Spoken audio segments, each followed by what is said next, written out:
people just helped us create incredible memories. So within that short time frame of Devin's fight, we created more memories than most people do in a lifetime together.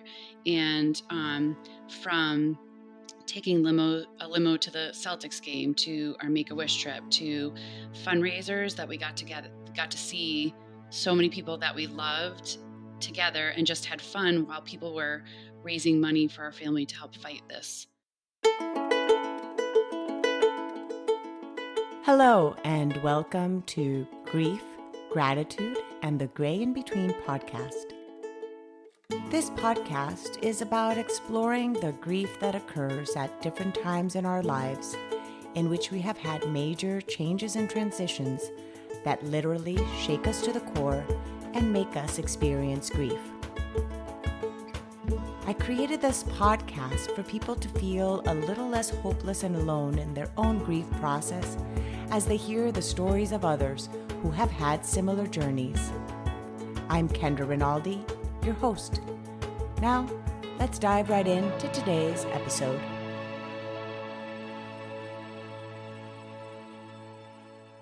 Today, I'll be chatting with Christine Soutter Suau. She's a mom of 4 boys, her youngest being Devin, who is the topic of our conversation today.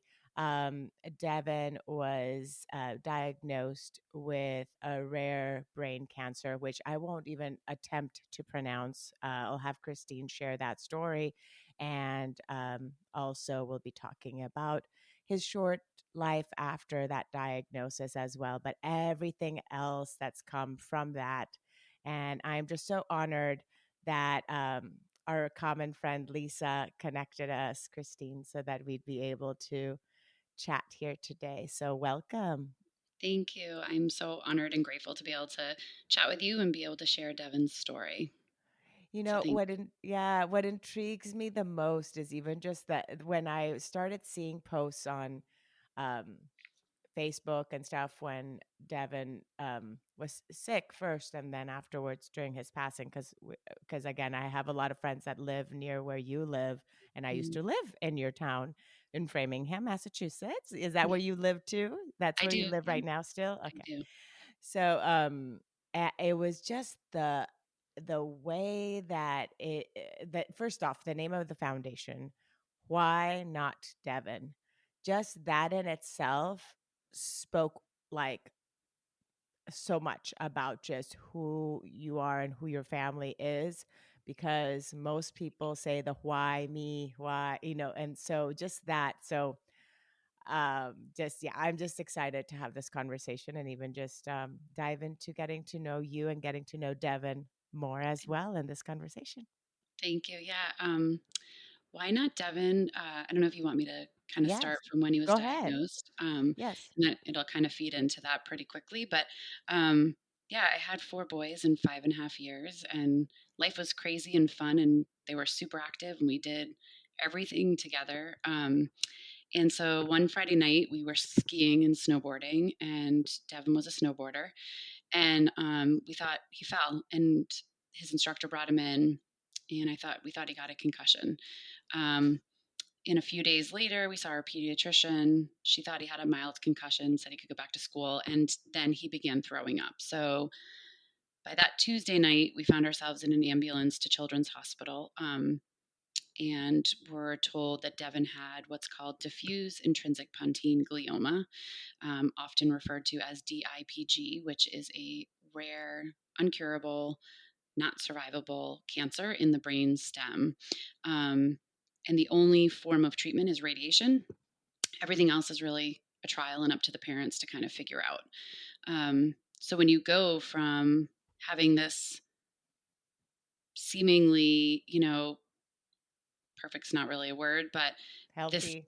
yeah, like this Mhm. just fun, active life with these 4 boys who are so full of life and love and laughter, and then you're told your child has 8 months to 2 years to live. You're like, no, that's not going to happen. And so I met the radiologist came in. It was like, just we were living in this like dark 24 hours, and this head of radiology at Brigham Women's Hospital, where ironically I had all of my children, came in to see us, and she was this little tiny brilliant radiologist. And I remember she's kind of going over with us what was about to happen with radiation. And I just looked at her and I said, is there any speck of hope that you can give me? Because all of these neurosurgeons, neuro-oncologists had just completely crushed us. And she looked at me square in the eyes and just said yes. And it was literally all I needed. And so I was like, from that moment on, I was like, this kid's got this. And so, I've always been a believer in everything happens for a reason. But when we were kind of in the initial stages of this, I thought, okay, everything wasn't curable until it was. And so why can't Devin be the first to beat DIPG?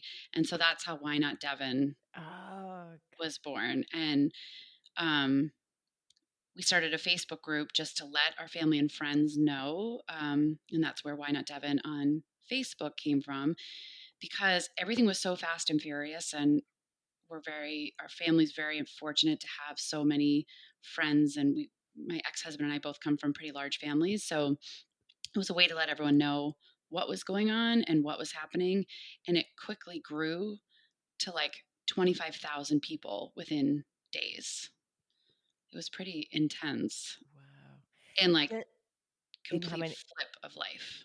and so then you know right away you have all this support because you create this hashtag, and that was a Facebook group, yes, that you created, the white that was, so you feel, you see the support from friends, and then you had a lot of support just from community organizations also as well, correct? Like there were Yeah. different, so share a little bit about all the different things that the community did Oh uh, my gosh. to support you during that time. So it was incredible. I mean, when you have kids, they get involved in different sports. And so you get to know people in those different circles and then the school that they're in. At that point, I had um, Owen, Brendan, and Devin were in the same elementary school, and Colin had just gone to a middle school. But they all played lacrosse and soccer. But immediately, it was all of these different groups really embraced our family, and there was a whole campaign online with the hashtag Why Not Devin, and people and sports groups and all sorts of dynamics were just posting online their group with the hashtag Why Not Devin. Police officers, kids, hospitals, sports. And then Kim Kardashian tweeted a picture of Devin and I and just said, pray for this family. And, this little boy has a rare uncurable disease called DIPG. And then that spread like wildfire. It was incredible, and I can't describe the amount of love and support.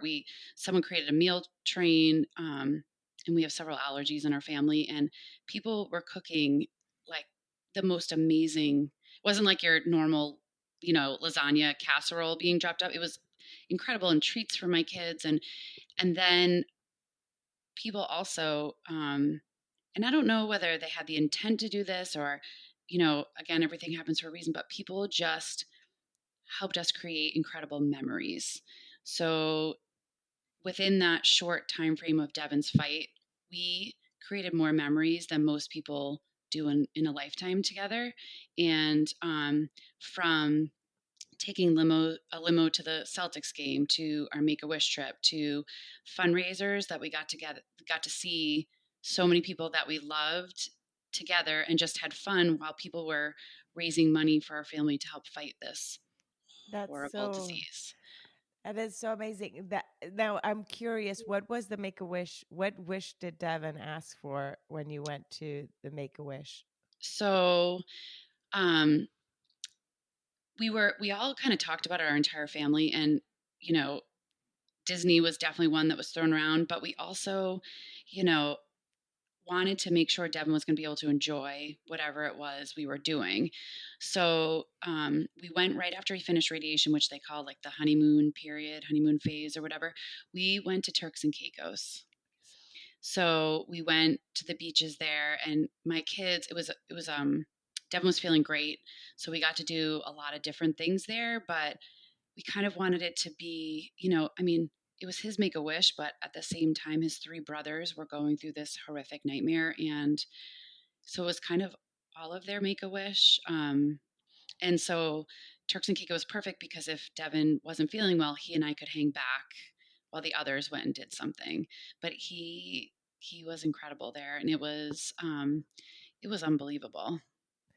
That's so amazing, and what you said was so important to know, that it's not just the person that's being diagnosed that's going through this; it's the whole family. And in this case, with your three other boys, Yeah. the fact that you guys were also able to honor that, and also give them what they needed in this process, that's super important too.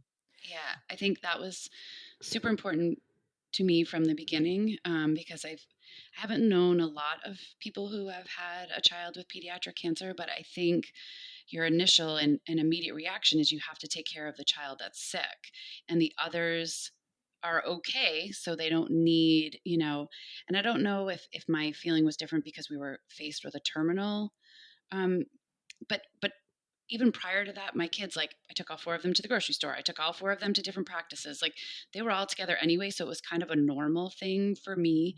But I've seen happen a few times is, unfortunately, with this terminal diagnosis, the the child passes away, and then the other siblings are left, and they're,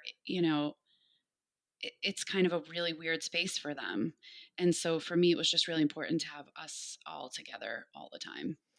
What you're mentioning happens in those situations, and then it can also happen even afterwards too, in other situations that are not illness related to, um, when so much of the grief of the parents is, consumed in the grief of the child that's died, create a little bit of I don't know. I don't want to say the word resentment, but it can in some Yeah, cases, because you're kind of like, but I'm still here, right. too, I Yeah, miss her too, but I'm also still here.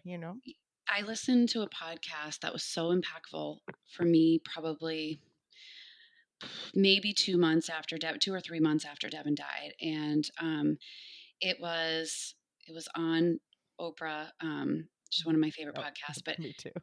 yeah, she was Super she was soul meeting. conversations. Yes, it's the best thing ever. So she had someone on there who was meeting with the family, and the family had a 3-year-old and then twin boys, and one of the twin boys had died, and this mom could not recover. And what this gentleman said, and I cannot remember who it was, said to her, if you always are comparing every milestone that the surviving brother or other sibling has, they will never feel good enough. They will never feel like they compare.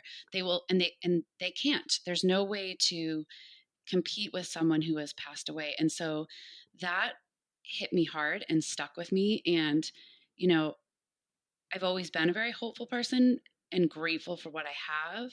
But I think in that moment, it was exactly when I needed to hear it, because it was just fresh in the grief process before, and and so that's really stuck with me. So every milestone my child has, even if there's always going to be a little bit of bittersweetness in my heart, but we fully celebrate each thing. I fully celebrate that each child's going through and on their own journey. Hmm.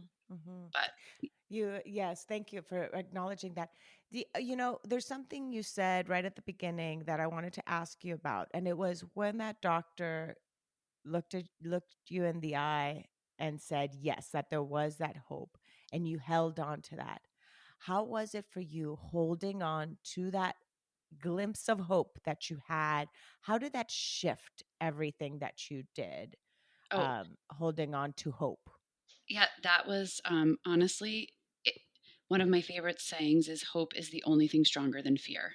It's true. I mean, if you try to live every single day with that, or every situation, that one little glimmer of hope was literally all I needed. When those doctors said those horrible words to us, I don't actually remember in my memory, I feel like I was on the ground.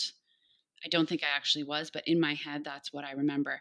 And then when this little brilliant shimmer walked in and gave me that. It was literally all I needed. I was like, okay, if you can give me the littlest speck of hope, we have something here.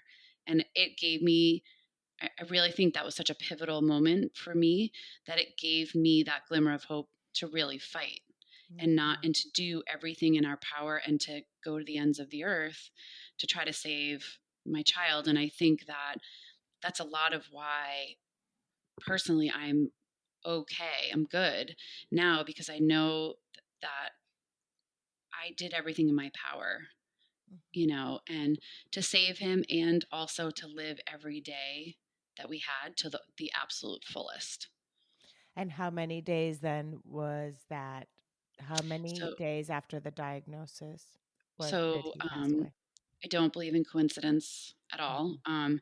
Devin was sick from day of diagnosis till the day he passed away, 8 months and 3 weeks, which was the exact time that I carried him. Mm. So that was So so ironic. you gave birth to him less than 9 months, but Yeah, exact. like literally to the day. Wow. And Devin was born on my mom's 5-year anniversary. So my mom passed away when I was 30. She was just 56. She was diagnosed with breast cancer when she was 42, and so she really showed me the impact and the possibility of positive thinking and being, because she refused to let that diagnosis define her. And you know she fought till the very end. And you know and then Devin was born on her 5-year anniversary, and ironically or not ironically, passed away 1 week before that. So his birthday was October um, 27th, and he passed away October 20th.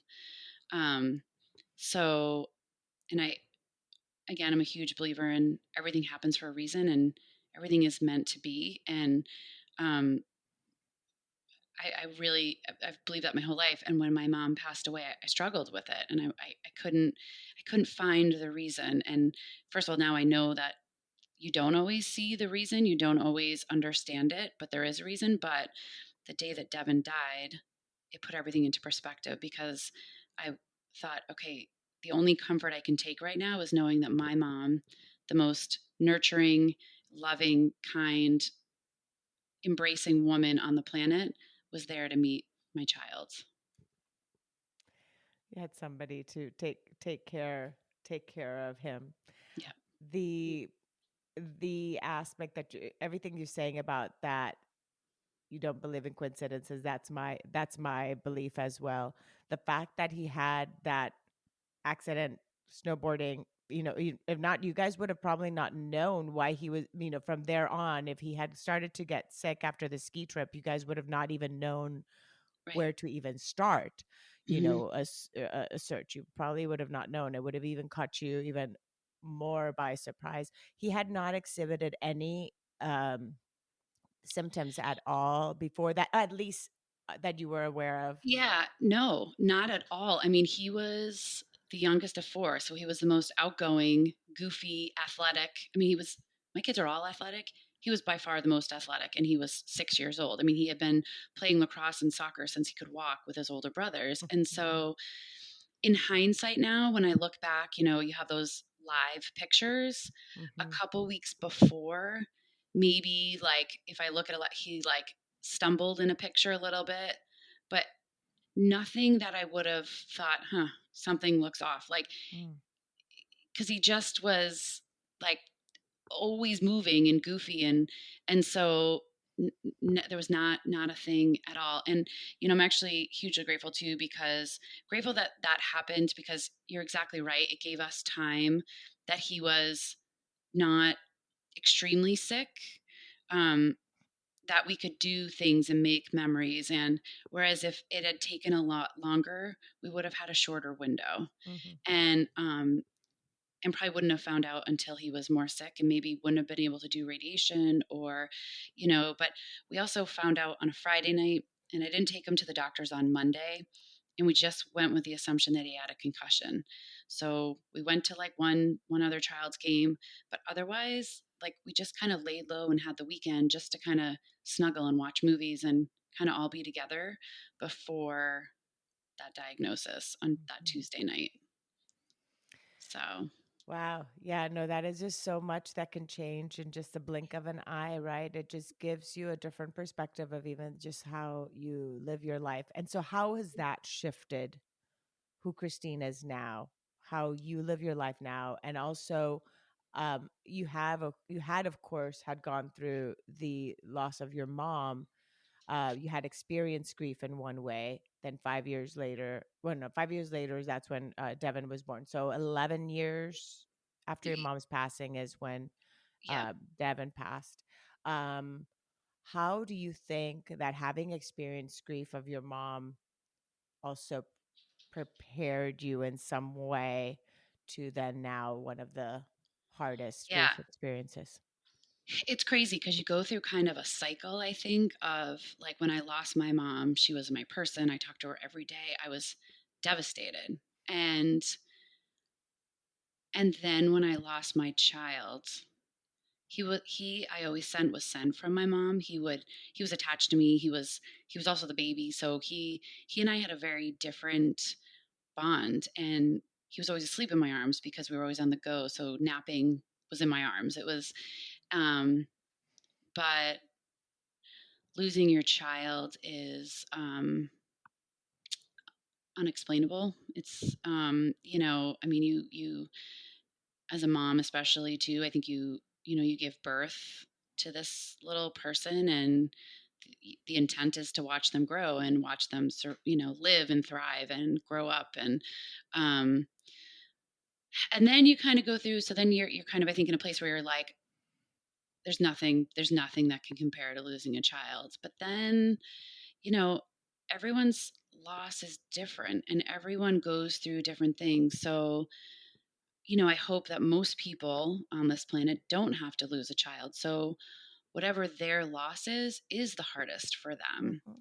For me, it was my child, but for someone else, maybe they're fortunate enough that their dog is their biggest loss. But to them, that's a huge loss. So, Hmm. people will come up to me and say, I feel like I can't say anything to you because you lost your child. And I'm like, no, no, it's all relative. It's all So, valid. It's still pain. It's still pain. yeah, Pain is and it's pain. the closest thing to you, you Hmm. know. So yeah, I mean, I don't think you can ever really prepare. I just think things are put into perspective, and I think you realize that, you know, one of the other things I try to say is, I find the silver linings, or there's always beauty in the brokenness. And so even though that was, when I remember on New Year's Eve when it was turning 2018, and having the feeling that, okay, I should be relieved that this year is ending because it was the worst year ever. And then I stepped back and I was like, you know what, I had the worst heartbreak in 2017, but it was filled with so much love, so many memories, so much support, so many good things. So it kind of superseded the horribleness that happened then. And so I think, at the end of every day, there is so much to be grateful for, even if it's those little tiny specks of hope. Yes, yes. And the little moments of joy that you can feel amidst the pain. Yeah. Now, what kind of things did you do as a family to support the other children's process of grief as well as yours? What have you been doing in that process for grieving? So it's such a tough question. Because while Devin was sick, it was such a fast and furious disease. And the main focus was keeping everyone together. So, and we had to travel to London for treatments. We were, all over the place. So Devin went into the hospital in September and passed away in October. October. During that time, we had a family like life coach come and meet with us a couple of times, and then I had a therapist an external therapist actually go into the boys' school Mm-hmm. to make sure they had someone to talk to. And their schools are actually really great about having their guidance counselor have lunch with them and meet with them, and could bring a friend. And it was um, Devin passed away, and there has been a couple of people they have talked to, but our fight was so public, and my kids talked all the time about it, that I think when it came time to have to sit down one on one and continue to talk about it, they just were like, we don't want to. And Mhm. 2 months after Devin passed away, I was separated. So then my kids went through the divorce of their parents too. Um, and and that's for a lot of other reasons. But so they actually didn't have the conventional therapy. And I talked to their pediatricians and everything else, and they were like, you know what? Therapy can come in the form of playing soccer with their teammates, or, and we talk about Devin still every day. He's part of our everyday still. So his spirit's very much alive. And, through Why Not Devin, and um, so many people in our community, and even throughout the country, we drive places and we see green light bulbs and we're reminded of Devin. And so I think, could they benefit from, traditional therapy? Sure, probably. But it hasn't been something that I've pushed with them because they've been really headstrong about it.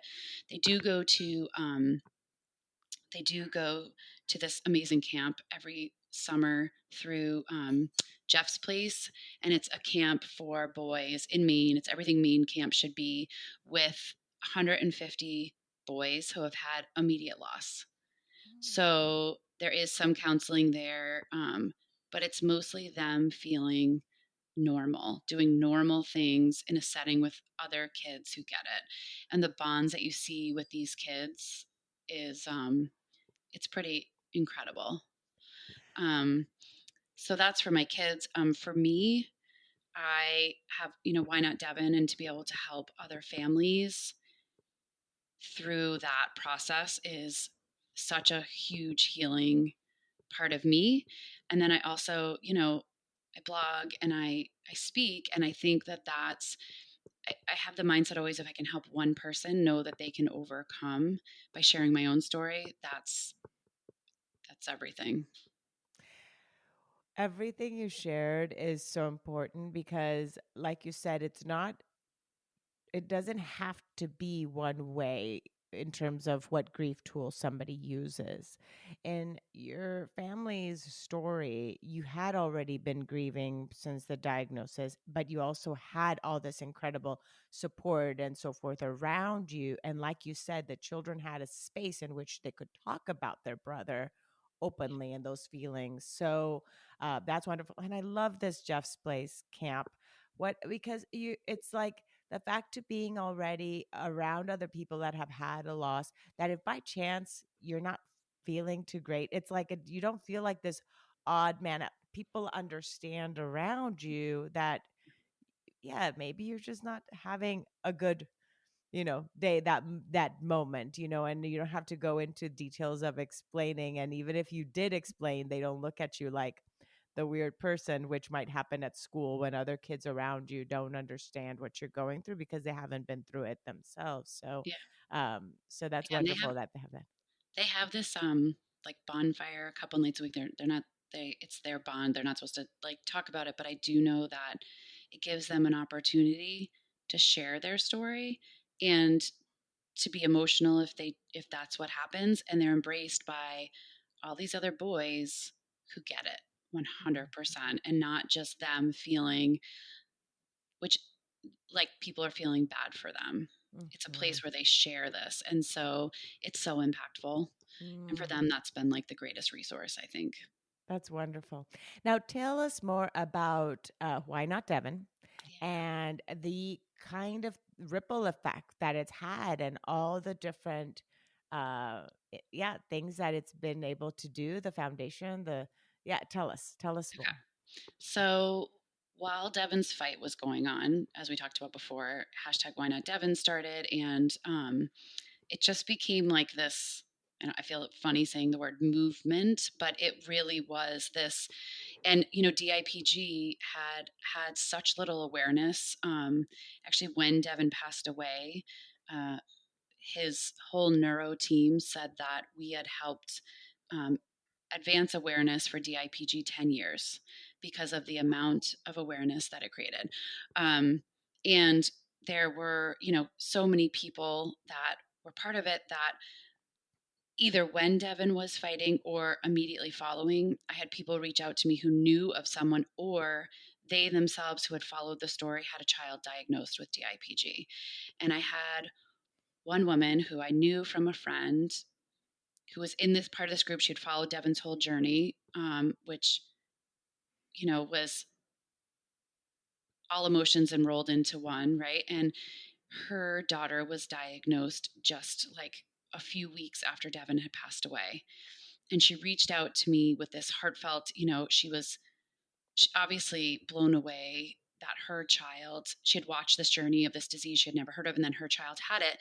But she thanked me for sharing it because she wasn't so blindsided when her child was diagnosed. And so now, we were, like I've mentioned, so fortunate to have so much support, so much, kindness, so much everything when Devin was fighting. I wanted to do something in his honor and to continue his memory and be able to make an impact and continue his fight. And there was a couple of organizations that fund research only. There's no funding for DIPG. All research and trials are mostly personally funded, and either through families or these organizations that are run and founded by people who had a child who had DIPG. And I had met them through our journey, and the one thing that was missing was the support for families.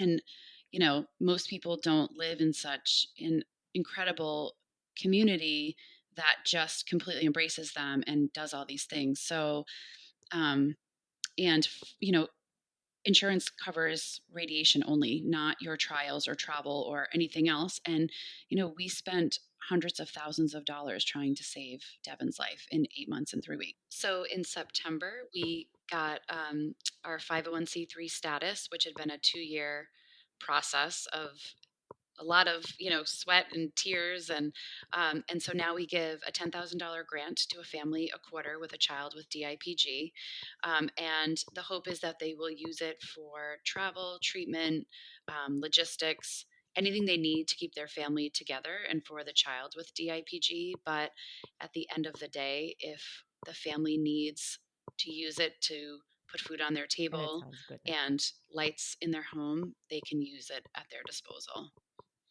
So, That is so that, I'm so surprised that there's not more out there no. to help, that you guys are one of the really first, aside from some private organizations, that I'm very surprised. Yeah, it's horrible. Neil Armstrong's daughter died 2 years from DIPG before he walked on the moon, and still now in 2021 there are still no survivors. So, it's a very if you unfortunately, were to look, there's statistics and graphs and whatever. It's literally the worst pediatric cancer there is. And so you would think, and it's rare, but there's 300 to 400 kids a year that are diagnosed with this disease. And so, um, it's a really, and so I host, and I kind of got this idea from the boys' camp, but I was like, how can I make an impact on moms who have lost a child to DIPG? So, um, the this year, obviously with COVID, it had to be postponed. But the 2 years prior, I hosted a DIPG mom retreat here at my home, and last year there was 15 moms. The year before there was 10. I'd only known or met 2 or 3 of them. Um, they've come from all over the country. Last year, I had a woman from Ireland who basically feels like she's on an island there in the DIPG world because she doesn't know anybody else who had it. And so they come here and it's a weekend of healing. And so um, this past year, actually, we were lucky enough, I hosted Mitch Albom, who wrote a book called Finding Chica about a little girl he adopted from his orphanage in Haiti who had DIPG. And it's his story. And so I hosted him in Boston for this wonderful night, and I got to have all these moms come. And then Saturday, I've been lucky enough to meet and all these amazing healers Reiki and cards and masseuses and masseuses. I'm not sure how you say that, but Massage therapist yeah, or whatever. Yeah. yeah. Um, and so they come to my house and they set up in all the rooms in my house, and they give these women, some positive energy and some healing, and then we, have dinner and wine and art therapy, and then last year we all, watched Bad Moms in our pajamas and had some wine and laughed hysterically, and it's a way for us to be together. And we may come from all different places on the earth, but we've all had a child with the same journey. And so to be together is really, impactful. And within that, I saw different people who didn't have the means to fight for their child and just kind of, said, okay, this is the course this is supposed to take, and let that happen. And, if that's your choice and that's your belief based on your faith or your religion or whatever, then that is your choice and that is okay. But every parent should have the opportunity to fight if they want to for their child. Mm, mm. So that's What really, that is so powerful because you know what that gives to is that parent that feeling after everything, even if it's a terminal illness, the um the fact that they did everything that they could, yeah, right? So even if you know that it's terminal, doing everything in your power to fight for your child yeah, gives you that feeling afterwards that you did everything you could. right. At least that was your story. That was your case, right? Yep. You felt at ease afterwards in your process of grief because you had done everything in your Yeah. power. Everything. So I had no regrets, because I mean, that doesn't mean that you don't have that mom guilt, because you have that when your kid We always scrapes their knee, right? And you we want have to, it even when we're pregnant. yeah, We're right. even we have it when we're pregnant. Oh, I drank coffee. If by chance that was like, I remember my first pregnancy, I couldn't even like I didn't even drink Yeah, coffee. We, like that kind of stuff. right. Oh, I drank coffee. Like maybe that created my child to be very energetic then or whatever. Right. So the same. And so, yeah, I feel like, I have no regrets and wishing that I did something different or something else. So, yeah. That's just beautiful. Now, do you want to talk a little bit about all the other different projects that are in the works? And I think by the time we release this episode, some of the things Yeah. would have already be birthed, Yeah, I'm been birthed. so so excited. So it's I've mentioned a few times, like, I believe everything happens for a reason and everything is meant to be. And I have a company called Meant to Be Me. And I mentioned before too, I blog on there, and I just kind of, I'm a very raw, unpolished writer, but I write exactly how I feel. And so I just try to, write different about different topics that you may think about, and it's just my perspective. And then I speak, and I speak a lot about hope, and I speak about gratitude. And so and then I have inspirational merchandise on there. So I have t-shirts that you and I have talked about a little bit, because you do a similar thing, kind of with sayings that really impact me, like trust your journey, humankind, just things like that that are have been important to me and mean something, and maybe someone will wear them and feel the same way. Um, I am super excited to launch. I have two new projects coming up. One is a journal club. So when my mom was here and I was in my 20s, I lived in New York City. She lived in Maine, and we would send a journal, handwritten journal, back and forth to each other. I talked to her every day, but we talked about the big things that happened during your day. So our journal was for all the little silly things, and we'd put stickers, and today it's the one of my most treasured gifts from her. And I actually got a tattoo with her handwriting from that book. And she had a journal in there on 10/27, which was the day she died, years before, and the day Devin was born. Um, so we did that. And then throughout, so I've journaled, kind of always, but very different journaling. So when she died, then I kept a journal and wrote to her. And then when Devin was sick, I kept a journal of our process. And then after that, I kept a journal for signs. Different. I'm a huge believer in signs. So signs from Devin and my mom.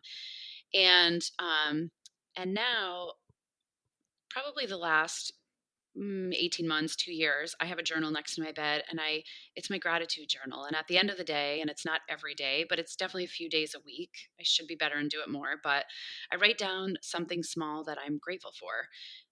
All those small things are so much more attainable and impactful than the one huge thing that happened. Those are important too, and those are amazing, but they're fewer and further between, right? So I've been able to talk with people who are going through something, some small things, some people are going through huge things, and have just said, this is what I do, and this has been impactful for me, and they've done the same thing and have come back and told me how much it's meant to them. So I'm starting that, and then with that, you can order these intention boxes. So you can use your own journal, you can use your own whatever, um, and if you wanted to, you could purchase this intention box that has this beautiful journal and these intention candles that I just designed, and a couple of other really cool things. So a way that you can either purchase a gift yourself or to your best friend or your mom or your daughter who's away at college, or whatever you would like.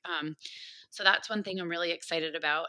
And the other thing that I'm super excited about, my very best friend since the seventh grade and I are soul sisters. We're 12 days apart. She's the blonde version of me, and I know your listeners can't see me, but I'm a brunette.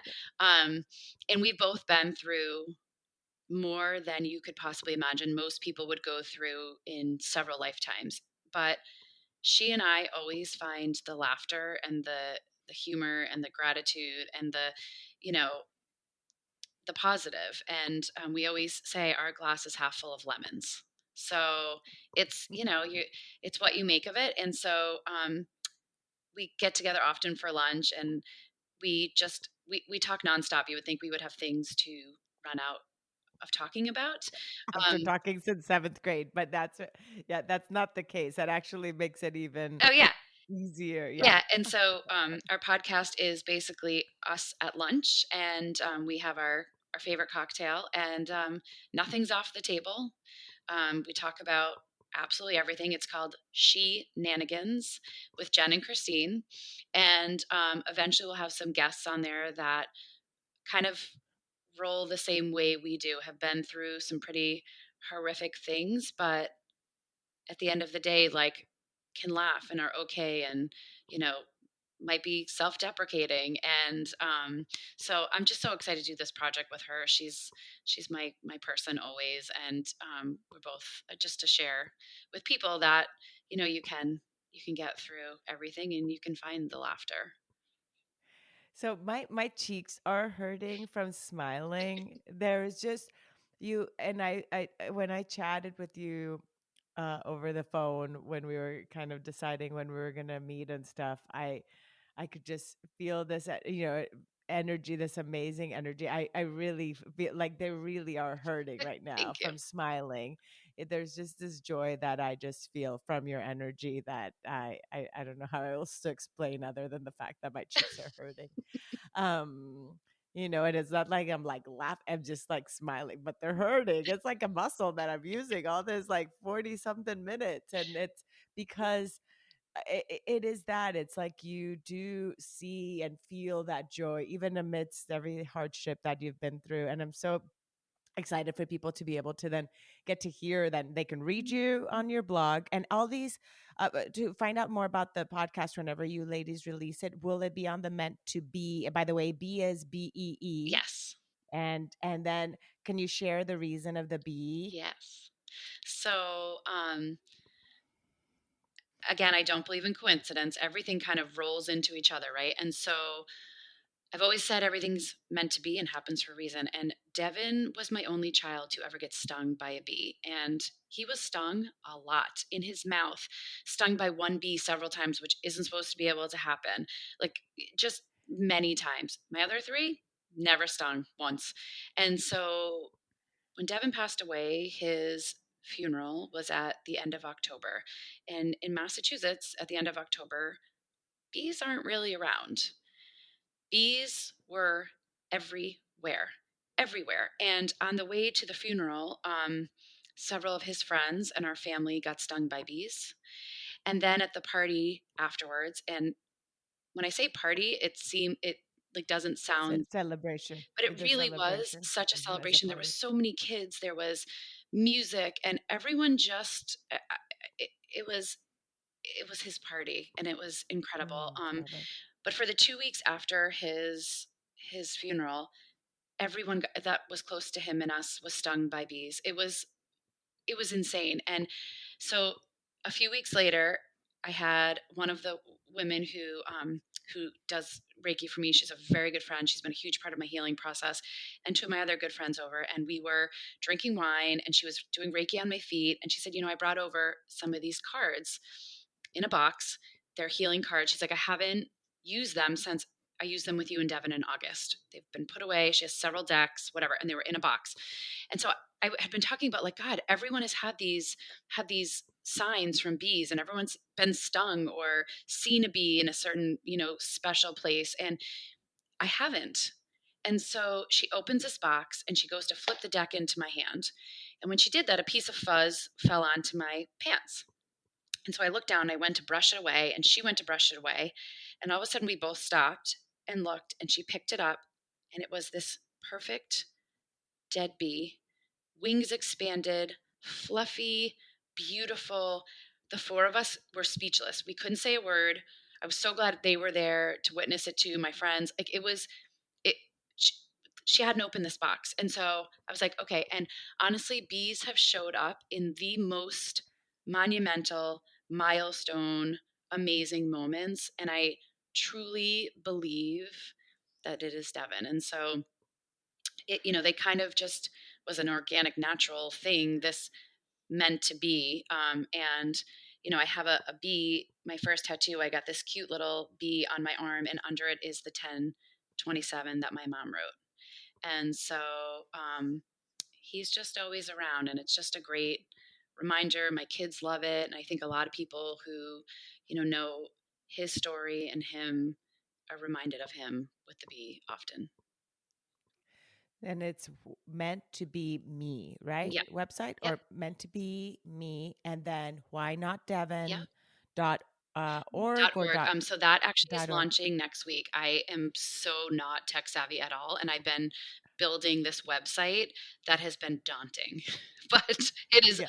So by the time this is launched, by the time this episode is Yeah. launched, the website will be up. Yes. And you can go to WhyNotDevin.org and you can check out the merchandise, the journal, a journal club, as well as the intention boxes, Yep. and your blog. Yep. And also, if you want Christine to speak in any of your events, you're also a speaker. So all that information you can find and how to get a hold of you. And I'm just so grateful for you to have come on and taken the time to come and share your story, Devin's story, and your family's story here with us. And I am absolutely sure that you're inspiring so many of the listeners, just like you have inspired so many people in the last few years with your journey. So thank you, Christine. Thank you so much. I am so grateful. I love being able to talk about Devin and share his story. And,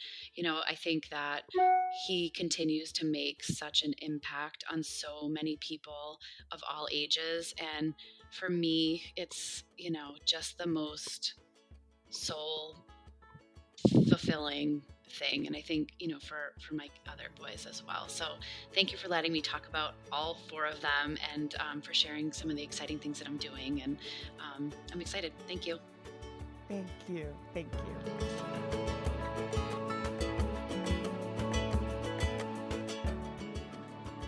Thank you again so much for choosing to listen today. I hope that you can take away a few nuggets from today's episode that can bring you comfort in your times of grief. If so, it would mean so much to me if you would rate and comment on this episode. And if you feel inspired in some way to share it with someone who may need to hear this, please do so.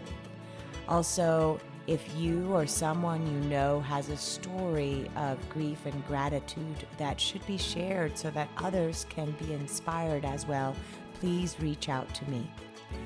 And thanks once again for tuning in to Grief, Gratitude, and the Gray in Between podcast.